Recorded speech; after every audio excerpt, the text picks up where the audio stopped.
If you've ever wondered what separates a skilled FPV pilot from a fearless one, this mission says it all.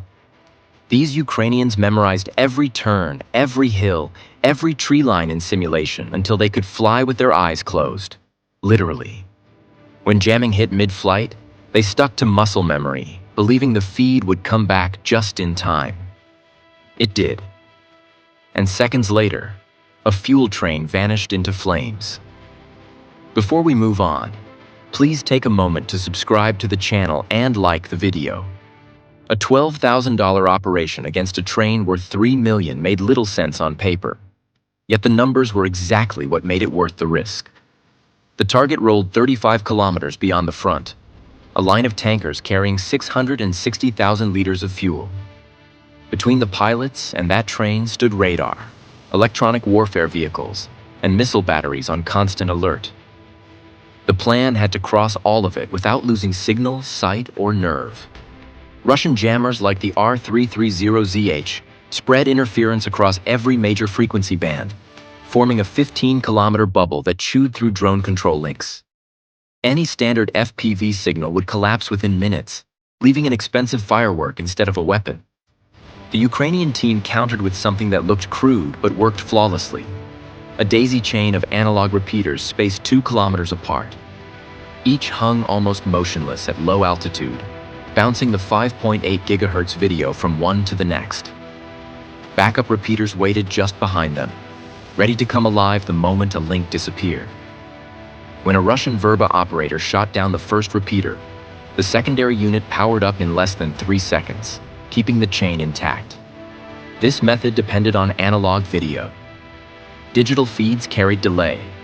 200 milliseconds might not sound like much, but when a train moves 40 kilometers an hour, that lag equals a miss of 5 meters. Analog had no delay, only noise. So even when the image dropped to rolling static, the pilot still saw motion in real time. The signal looked like an old television out of tune, yet the tracks still showed as 2 dark lines cutting across the screen.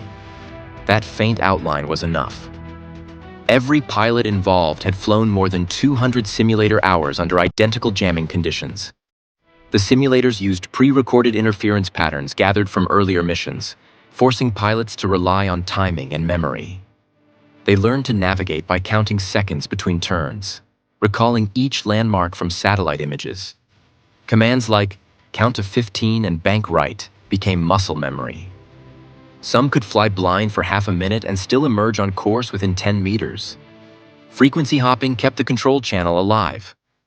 The drones shifted across more than 40 frequencies every second, slipping through micro-gaps left by Russian systems. Those gaps sometimes lasted less than 1/10 of a second, but to the trained operators, it felt like breathing space. Over dozens of missions, they had charted predictable patterns in the jamming, building a list of leak frequencies where the R330ZH faltered. They programmed those sequences hours before launch, relying on them exactly once. Halfway through the route, a directional Ukrainian signal pulsed through the interference, cutting a temporary 30-second corridor. Within that window, the drone surged ahead, hugging the terrain to stay below radar. The operators shut off transmission the instant it closed, moving position before Russian counter-battery response could triangulate them.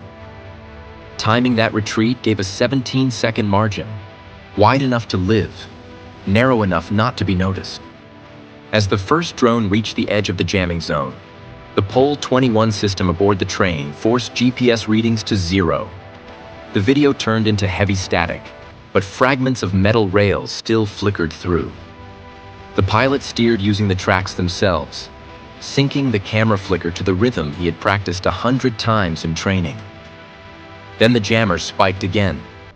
The image rolled, froze, returned. Tracks ahead.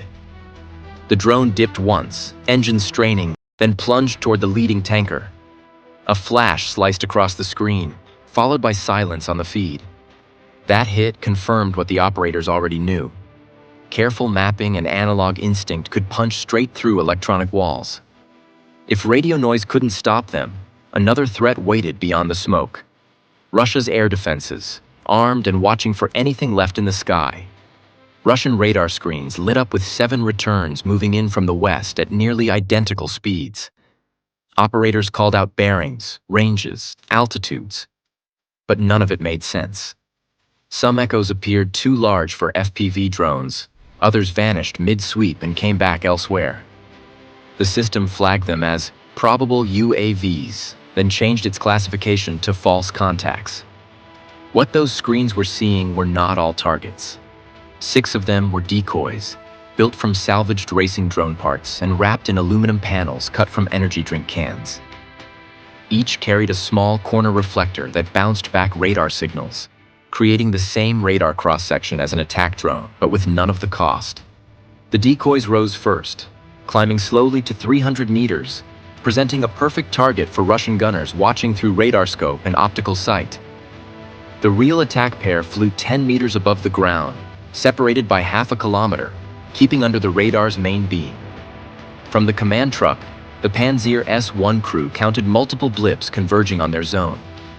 Their computer locked onto the largest echoes and calculated intercept paths. The gunner had seconds to choose: fire at every contact or wait for confirmation. He chose speed.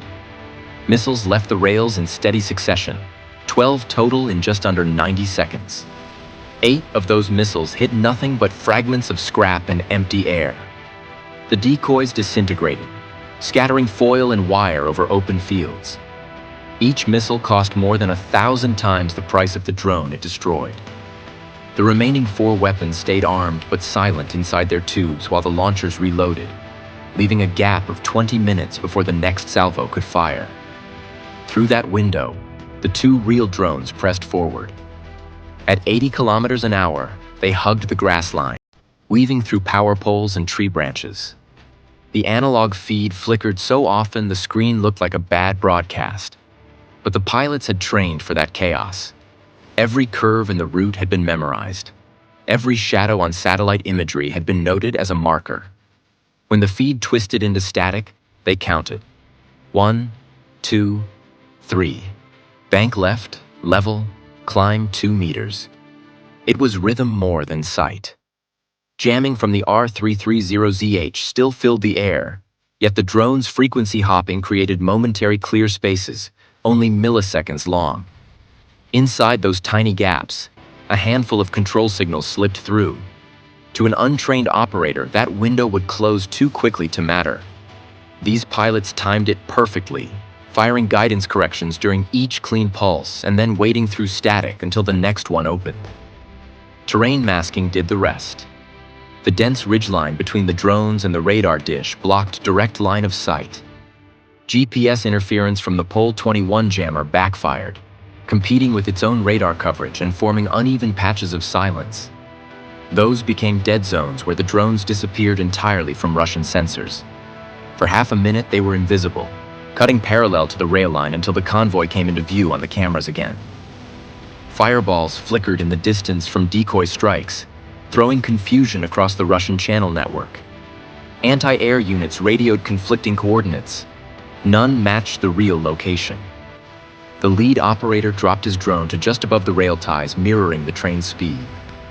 Static blurred the image, then cleared for a fraction of a second, enough to see the lead tanker's white outline.